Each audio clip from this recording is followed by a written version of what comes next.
Panic attack आया था, आपने कॉल किया था, है ना? तो उस हाँ समय जी, आप हाँ जी। काफी डिप्रेस्ड लग रही थी और काफी देर तक हमने बात भी की थी। हाँ जी। तो मैं सोचा आज हम डिस्कस करेंगे, वो इम्पोर्टेंट है डिस्कस करना, सुसाइडल टेंडेंसी पर, एंजाइटी पर, क्या कैसे होता है, उस समय कैसे थॉट्स आते हैं।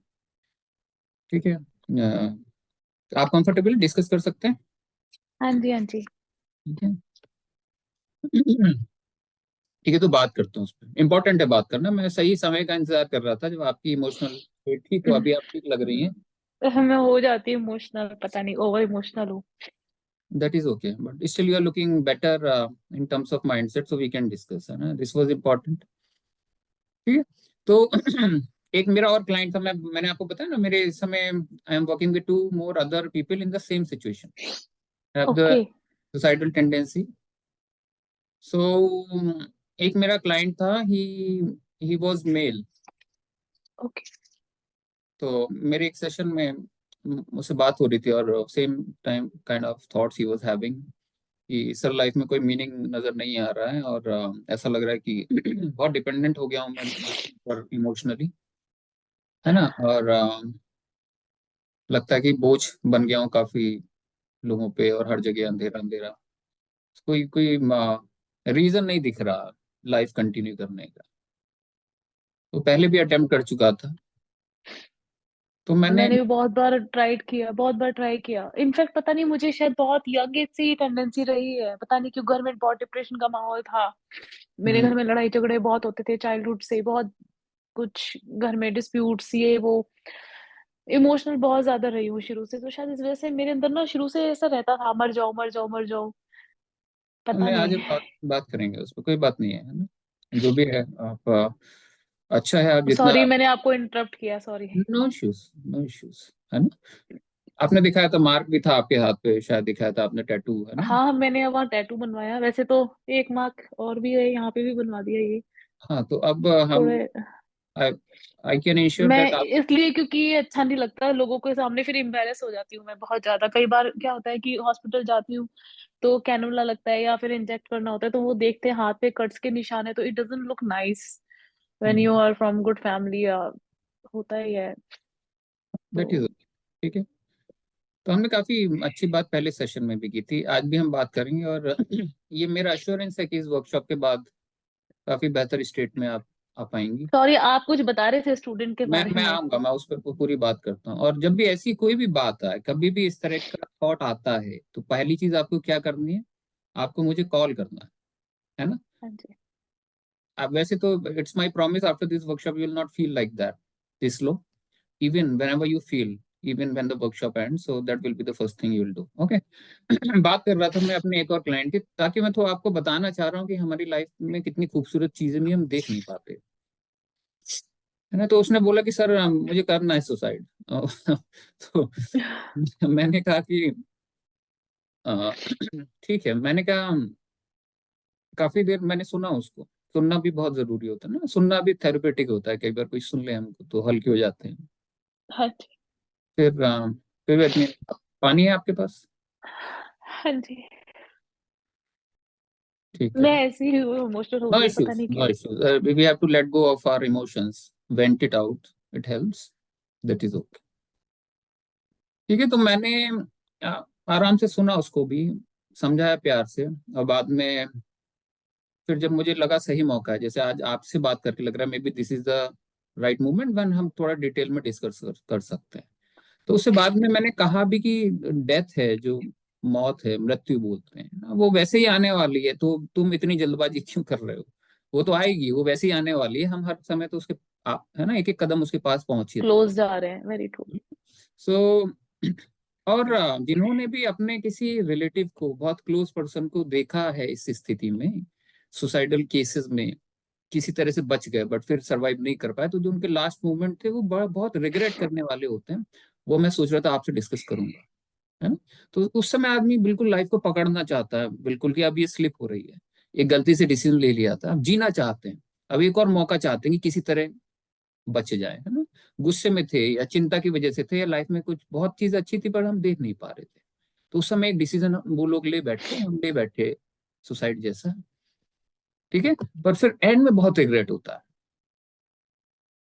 तो अब थोड़ा सा ओपन माइंड से आप सुनना जो मैं बोलने जा रहा हूँ। मैं आपको स्केयर नहीं करना चाह रहा, डराना नहीं चाह रहा, मगर एक एक परसेप्शन अगर आपको मिल जाएगा ना कि एस्केप नहीं है ये कहीं से भी, ये एक सॉल्यूशन नहीं है, एस्केप नहीं है, उसके बाद क्या होता है, उसके उसके बारे में भी जो मैंने पढ़ा जो समझा है ना, उसकी बात करते हैं तो एक अच्छी अंडरस्टैंडिंग बनेगी।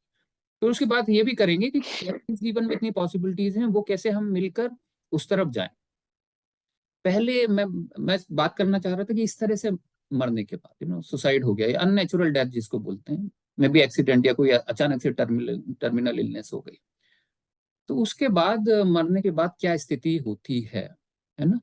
तो उस पर कुछ बातें बेहद जरूरी है जो कर लेते हैं। मेरा सीधा एक्सपीरियंस ऑब्वियसली नहीं है, मेरा सीधा अनुभव तो नहीं है, पर कई रिलीजियस स्क्रिप्चर्स को अलग अलग रिलीजन की मैं पढ़ता रहा हूँ, कई ऐसे लोगों को सुनता रहा हूँ जिन पे मतलब विश्वास करने को मन करता है, क्योंकि बात उनकी बड़ी साइंटिफिक लगती है। स्पिरिचुअलिटी को या लाइफ को उन्होंने बड़े साइंटिफिक ढंग से देखा है, समझा है और समझाया है। तो वही जानकारी, उसी जानकारी के आधार पर मैं आपको बताने की कोशिश करता हूँ कि है ना, उसको थोड़ा सा समझना, आप नहीं होंगी चीजें कि हर किसी की, जब हम पैदा होते हैं तो हर किसी की लाइफ का एक अलॉटेड टाइम पीरियड होता है। आप उस दिन कर्मा पूछ रहे थे कि सर कर्मा क्या होता है, हम बात कर रहे थे।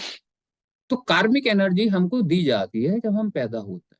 Again what I am saying is this is not my first hand experience, I have read in lot of, this thing was common in lot of religious scriptures, same चीज है। तो वो लिमिटेड, उसको बोलते हैं allotted Karma for a particular life time, है ना। जीवन की निर्धारित अवधि बोल सकते हैं, मान लीजिए 80 साल तक हमारा जीवन था, और अब किसी वजह से, जैसे कि एक अनफॉर्चुनेट एक्सीडेंट हो गया, या फिर किसी व्यक्ति को लगने लगा कि अब जीने जैसा कुछ नहीं है, उसने एक डिसीजन लिया सुसाइड का, तो उसको बोलते हैं अननेचुरल डेथ, असमय मृत्यु, अनटाइमली डेथ, है ना। तो हमारी सिचुएशन यानी पहले तो हमने पहले सेशन में अपनी बात समझी थी कि हमारी ये फिजिकल आइडेंटिटी नहीं है, बॉडी ही नहीं है, एक नॉन फिजिकल डायमेंशन है, उसको आप देखेंगे हिंदू धर्म में आत्मा भी बोला गया है ना। तो ये जो हमारी सिचुएशन होती है, हमारी आत्मा, अब आत्मा तो रहेगी हमेशा, तो हमारी आत्मा की सिचुएशन बड़ी पेनफुल हो जाती है, बड़ी पीड़ादायक हो जाती है, अगर इस तरह से हम लाइफ को टर्मिनेट कर देते हैं वॉयलेंटली। और क्यों पेनफुल हो जाती है, इसके दो रीजन है ना। और हम अंडरस्टैंडिंग क्रिएट करने की कोशिश कर रहे हैं, हम डरेंगे नहीं इस बात से, क्योंकि इससे हमारी, है ना, हम समझ पाएंगे लाइफ कैसी कंटिन्यूटी है लाइफ।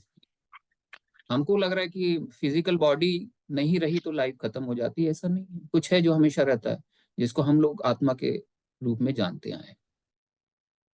बहुत अच्छे से समझनी है बात। क्यों अनटाइमली डेथ के बाद की आफ्टर लाइफ बहुत अच्छी नहीं होती, इसके दो रीजन है। पहला ये, हम लास्ट टाइम भी, आई डोंट नो हमने डिस्कस किया था कि नहीं, जैसे सोने से पहले की जो हमारी फीलिंग होती है जब हम रात को सोते हैं, और ये जो थॉट होता है, वो जो लास्ट थॉट और लास्ट फीलिंग होती है वो रात भर वही रहती है। अगर आप चिंता करते हुए सोते तो नींद अच्छी नहीं आएगी, अगर आप मेडिटेशन में या फिर कुछ अच्छा सोचते हुए सोते तो रात भर बड़ी अच्छी हो जाती है, गहरी नींद आती है। तो डेथ को आप नींद की ही कंटिन्यूटी मान सकते हो। तो जैसा कहा गया है, जैसा मैंने समझा, during our last moments, in case of natural और अननेचुरल डेथ, हमारी जो भी फीलिंग होती है वही मरने के बाद हमारी डोमिनेंट फीलिंग रह जाती है, जब तक कि हमारा रिबर्थ नहीं होता, है ना। अब हिंदू धर्म में, वैसे भी स्पिरिचुअलिटी में माना गया है कि रिबर्थ होता रहेगा, जब तक लेसन हम ना सीख लें, है ना, थॉट्स पे कंट्रोल ना कर लें, एक लर्निंग ना हो जाए, या उसका नाम दिया गया मोक्ष या निर्वाण, है ना, एनलाइटमेंट, जो गौतम बुद्धा, महावीर, है ना, बहुत लोगों ने उस पर बात की है। जब तक रिबर्थ नहीं हो जाता तब तक लास्ट इमोशन हमारा डोमिनेंट इमोशन रहता है पूरे पीरियड में। अब नेचुरल डेथ में तो रिबर्थ जल्दी हो जाता है ना। अब सुसाइड के केसेस में ऑब्वियसली क्या होता है कि जो हमारा लास्ट इमोशन होता है बड़ा इंटेंस होता है, बड़ा नेगेटिव होता है, डिप्रेस्ड होंगे हम, या डरे हुए होंगे, है ना, सहमे हुए होते हैं। तो ये एक बात कि हम अच्छी स्थिति में अगर नहीं जा रहे हैं तो फिर उसी स्थिति को नरक बोला गया कि हम डरे रहेंगे पूरा, पर वो स्थिति तब खत्म हो जाएगी जब रिबर्थ हो जाएगा। दूसरी बात कि मान लीजिए मेरी लाइफ का जो अलॉटेड टाइम पीरियड था वो 80 ईयर्स था, और मैं अभी 40 साल का हूँ, है ना, आप 40 साल की हैं, और मैंने अपने 40 ईयर्स में मुझे लगने लगा कि अब कुछ सार नजर नहीं आ रहा, पर्पस नजर नहीं आ रहा लाइफ का, अब ये लाइफ कंटिन्यू करने जैसी नहीं है, और मैं एक एक्सट्रीम डिसीजन ले लेता हूँ और मैं अपनी लाइफ को एंड करता हूँ 40 ईयर्स में। तो अब 40 ईयर्स मेरे साल के बचे हुए थे, तो जो कर्मा मेरा, जो एनर्जी, कार्मिक एनर्जी थी, जो 40 साल में मैं जिस बॉडी के रहते यूज कर लेता, अब मेरे पास बॉडी नहीं है, तो वही 40 साल जो मेरे बचे थे, और अब मैं नॉन फिजिकल डायमेंशन में हूँ,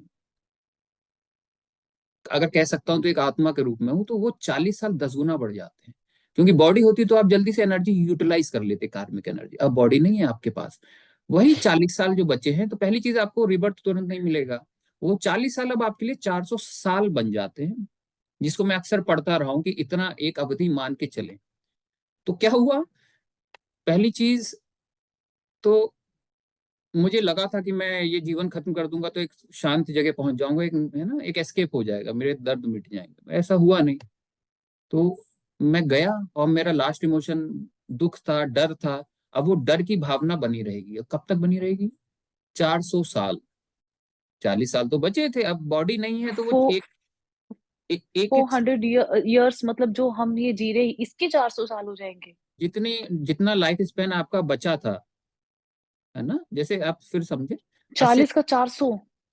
हाँ, क्योंकि बॉडी नहीं है, अब उस बॉडी होती तो एनर्जी को यूज कर पाते आप, उसी को प्रेत योनि भी बोला गया है। तो अब फिर भी हम बहुत हाइपोथेटिकल नहीं होंगे इसमें, है ना, सुपरस्टिशन की बात नहीं है। अगेन मैंने बोला कि हाँ, साइंटिफिक तरह से लोगों ने जो समझा, और कई लोगों को अपने प्रीवियस बर्थ याद थे, उस आधार पर सदगुरु ने बात की, उस ओशो ने बात की, बहुत सारे लोगों ने, गुरजीएफ ने बात की।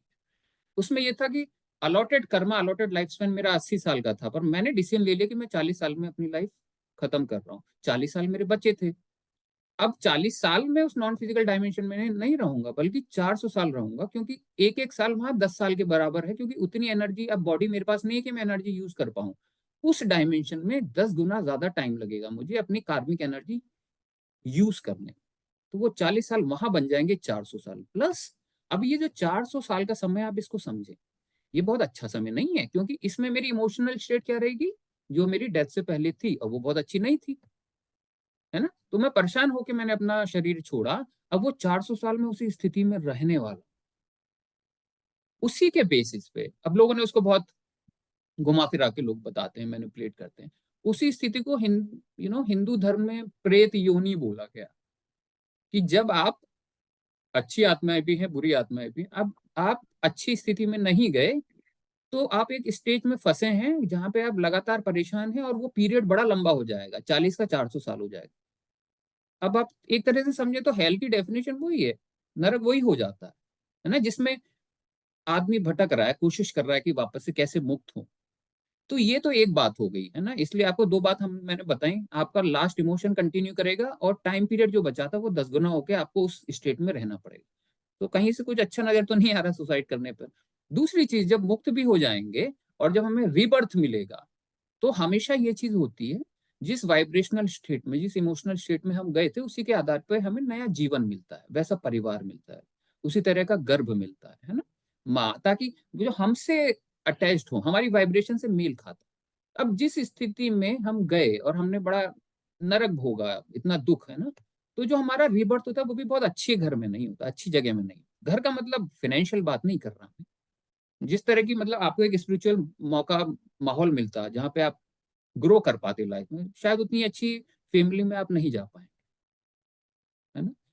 अगेन इसको थोड़ा साइंटिफिक रूप से समझना पड़ेगा, बिकॉज बहुत लोग हैं जिनको याद है ये चीज, है ना, याद रहता है, और वो इंडिया में योगिक कल्चर रहा है, तो काफी बातें, बट बहुत, इसलिए मैंने बोला ओपन माइंड से समझने पड़ेंगे ये चीज, है ना। तो अब फिर मैंने अपने उस क्लाइंट से कहा कि अब ये तुम्हें बात समझ में आ रही है ना, तो अभी भी अगर आपको जीवन खत्म करना है, सुसाइड करना है, तो एक रियल सुसाइड का भी तरीका है ना, ये तो नॉर्मल सुसाइड है जिससे दुख ही मिलेगा।